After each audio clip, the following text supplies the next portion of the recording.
अतिक्रमण की तस्वीर हम पेश कर रहे हैं। इस तस्वीर के अंदर की कहानी और इस तस्वीर की तकदीर उसे पेश करने के लिए गांधी टीवी के पत्रकारों का समूह लगातार कार्य कर रहा है। उनसे जो इनपुट मिल रहा है उनके अनुसार तलवारिया, गोरसी और अन्य नाम सामने आ रहे हैं। गणपति नगर भी सामने आकर सुर्खियां बनने वाला है। इन सब के बीच में कुछ लोग कुछ गलती की ओर इशारा कर रहे हैं। क्या गलतियां हैं वे और किसकी गलतियां हैं और कौन उन गलती को सुधार रहा है, यह आने वाले समय में हम आपको बताएंगे। बहरहाल भूमाफियाओं का तांडव वैसा का वैसा ही बना हुआ है, लेकिन हम आगे बढ़ रहे हैं। अच्छी तरह विचार कर दो।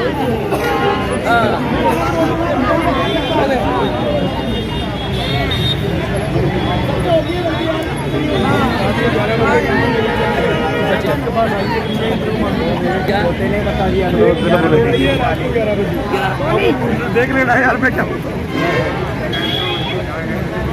भाई आप क्या कहना चाहते हो? अब बोलो, जनता बेटी है यहाँ से सुन भी ले रही है। आपके साथ क्या हुआ क्या नहीं हुआ अब बताओ। कम से कम सब सुने तो सही ना भाई। मेरे को आपने अध्यक्ष बनाया है, क्या बात हुई क्या कह रहा हूँ आपको पता नहीं। और दिलीप जी, प्रेम जी, मैं ये कह रहा हूँ आपको, खैर रात की गलती तो इसकी हो सकती है, गलती हो गई 101% मेरे सामने की बात है, मेरे सामने की बात है। इस बात को मैं मजबूर कर रहा हूँ। बाकी ये ज्यादा ये नेतागिरी कर रहे हैं नहीं, ये आपके पास इतने हैं तो मेरे पास भी बहुत है। और तुम्हारे जैसा आ जाओ। गलती तो गलती है, मैं गलती को मंजूर कर रहा हूँ। नहीं चैलेंजबाजी गलती को मंजूर कर रहा हूँ मैं। कब ला रहे हो ये गलती? अगर चलो कब ला रहे हो? गलती महसूस कर रहा मैं प्रेम अरे कलाकार गांधी टीवी ने प्रयास किया था कि कॉलोनी के लोग और कॉलोनी के नेता आपस में ना लड़ें, हम सब एकत्रित होकर सामने वाले से लड़ें। लेकिन गांधी टीवी की ईमानदारी को बड़ी चालाकी से बेईमानी में बदलने के लिए बेईमान लोगों का गठजोड़ सामने आया और उन्होंने कुछ समय के लिए गांधी टीवी को बेईमान साबित करने में सफलता भी हासिल की।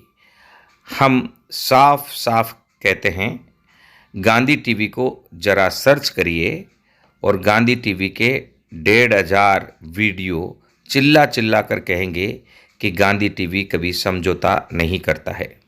हाँ, गांधी टीवी का यह प्रयास जरूर रहा कि बाबा रामदेव नगर में आपसी लड़ाइयों को भूलकर हम सामने वाले से लड़ें, लेकिन शायद यहाँ जो भूमाफिया हैं वे मौके की तलाश में रहते हैं कि किस प्रकार गांधी टीवी को बदनाम किया जाए और जनता को भड़काया जाए, क्योंकि गांधी टीवी का लक्ष्य उन्हें याद है, उन्हें मालूम है।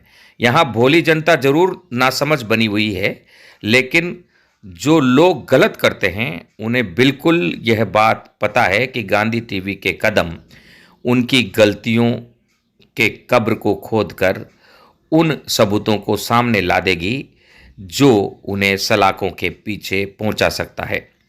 यह लड़ाई है, यह गांधी टीवी की लड़ाई भारत माँ के लिए है और सच्ची पत्रकारिता को जिंदा रखने के लिए है। गांधी टीवी अगर बिका होता तो आज किराए के ऑफिस में नहीं, स्वयं के भवन में अपना कार्यालय चला रहा होता। गांधी टीवी न बिका है, न झुका है, न डरा है, न रुका है। हाँ, यहाँ जो नए नेता बने हैं अब उनकी जिम्मेदारी बहुत अधिक हो चली है, क्योंकि किसी समय वे गांधी टीवी के साथ थे और हम जो हमारे साथी लोग हैं, अब बड़े वरिष्ठ अधिवक्ता हैं, बड़े वरिष्ठ पुलिस अधिकारी, रिटायर्ड लोग हैं और अच्छे राष्ट्रपति पदक से सम्मानित लोग और अच्छे लोगों का एक समूह था जो सलाह देकर चल रहे थे। अब ऐसा नहीं है। हकीकत में बाबा रामदेव की व्यवस्थाएं बड़ी अजीब होती है। बाबा रामदेव स्वयं बाबा रामदेव नगर की व्यवस्थाओं को लेकर चल रहे हैं, शायद इसीलिए गांधी टीवी चलते चलते बाबा रामदेव नगर पहुंचा है। अब यहाँ की व्यवस्थाएं कैसे गड़बड़ा गई है, एक छोटी सी बात हम आपको बताना चाहते हैं। हम लगातार प्रयास कर रहे हैं कि जयपुर विकास प्राधिकरण में हमारी मीटिंग हो, लेकिन जयपुर विकास प्राधिकरण में हम जब सर्वेधारियों के नाम सौंपेंगे तो जयपुर विकास प्राधिकरण के अधिकारी चौकन्ने हो जाएंगे और वे सीधे सर्वेदारियों को बुलाएंगे। अब सर्वे तो खरीद कर बेचे जा चुके हैं, ऐसे में सर्वेदारी को लाएगा कौन? और जब दूसरे लोग वहाँ पहुँचेंगे तो जेडीए सीधे जांच ठहराएगा कि इस सर्वे को किसने खरीदा और किसने सर्वे पर एग्रीमेंट किया और किसका अभी वर्तमान में मकान है। अब उस मालिक का पैसा भी गया और आगे का भविष्य भी गया। ऐसे में गांधी टीवी की अपनी योजना है इन सब के लिए, क्योंकि जिसने अपने आकूत धन से या कष्ट सहकर मेहनत करके जो धन कमाया है उससे एक अदद आशियाना खरीदा है, उसकी क्या गलती है? उसको तो आशियाना चाहिए। तो फिर अब यह मामला कैसे आगे बढ़ेगा? यह भी एक अन्याय है कि इसी बस्ती में रहने वाले एक छोर में जो बसे हुए हैं उनके पास तो रहने लायक भी भूमि नहीं है। वे कब उनका यहाँ से पलायन होगा यह सोच सोचकर शायद सो भी नहीं पाते होंगे, क्योंकि कॉलोनी के लोग ही उन्हें डराते होंगे कि आप तो 8-10 दिन पहले आए हैं, आपको जाना पड़ेगा। वहीं दूसरी ओर जिनके पास है एक से अधिक दुकानें हैं, एक से अधिक गोदाम हैं, एक से अधिक मकान हैं और बहुत से लोग तो यहाँ गरीबों से सस्ते भाव में उनके सर्वे खरीद कर बेचने का काम करते हैं।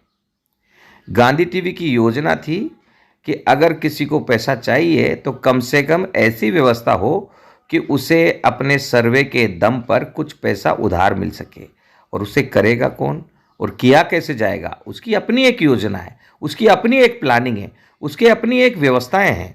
जिन विंडोज़ पर, जिस खिड़की पर, जिस अधिकारी के पास ये सारी व्यवस्थाएं होनी हैं, उन अधिकारियों से लगातार में हम संपर्क में हैं, क्योंकि ये बाबा रामदेव नगर का ही मामला नहीं है, कमोबेश पूरे प्रदेश का मामला है। और 3.5 वर्षों से गांधी टीवी लगातार पूरे प्रदेश में आगे बढ़ रहा था। अंत में बाबा रामदेव नगर से एक बहुत बड़ी मुहिम हमें शुरू करनी थी, लेकिन कुछ धूर्त लोगों और कुछ दुष्ट लोगों ने गांधी टीवी के प्रति जो नफरत फैलाई उससे कुछ क्षण के लिए हम रुके हैं, लेकिन हम आगे बढ़ेंगे। हमारी जो मीटिंग हुई, गुप्त मीटिंग, जिसमें बाबा रामदेव नगर के नवनियुक्त अध्यक्ष प्रेम नेता और गोपाल गुजराती जी थे, तब यह तय हुआ था कि हमें आपस में लड़ना नहीं, एक होकर आगे बढ़ना है और एक साथ आगे बढ़ना है। लेकिन शायद हम एक होना चाहते ही नहीं, हम आपस में लड़ना ही चाहते हैं। एक प्रयास गांधी टीवी ने सबको एक करने का किया था, उसी के तहत हम लूनिया के घर गए और उनके वहाँ बैठकर कॉफ़ी पी, लेकिन उस कॉफ़ी को जहर के रूप में सबके सामने प्रदर्शित करते हुए गांधी टीवी को सबसे बड़ा गद्दार साबित करने की कोशिश की गई। और गांधी टीवी को गद्दार बनाते हुए जिन्होंने इशारे किए, 3 उंगलियां उनकी तरफ थी और सबूत उनकी तरफ चिल्ला चिल्ला कर कह रहे हैं कि गद्दार कौन है। हम गलतियों को ढांपना चाहते हैं, लेकिन शायद लगता है कि गांधी टीवी के प्रयास को सफलता तक पहुंचाने के लिए यही गद्दार काम करेंगे। गांधी टीवी चाहता था कि हम आपस की गलतियों को भूलकर एक हो जाएं। हमें क्या लेना देना कि आपने कौन सी कॉलोनी में कहाँ क्या अतिक्रमण किया है। लेकिन गांधी टीवी की लड़ाई को कुचलने के कुचक्र में कुछ लोग यह भूल गए हैं कि चक्कू खरबूजे पर गिरे या खरबूजा चक्कू पर, नुकसान खरबूजे को ही होना है। जो गलत करेगा जांच में वही गलत पाया जाएगा ना। गांधी टीवी की भी जांच कर लो और अपनी भी जांच कर लो। अगर नहीं तो शांति से हम जो प्रयास कर रहे हैं उस प्रयास में आप लोग साथ दें, हमारे लिए लोगों को भड़काए नहीं। अगर नहीं तो फिर चुनाव आचार संहिता से पहले आप लोगों को पट्टे दिलाकर बताएं। हमारी रणनीति को आपने रोका है और अपनी रणनीति लागू की है, तो आप लोग मिलकर यह कोशिश करें कि इन मासूमों को पट्टे दिलाएं और यहाँ सबको न्याय दिलाएं। नहीं तो न्याय की देवी अपने आप काम करेगी। शिकायतें हो चुकी है।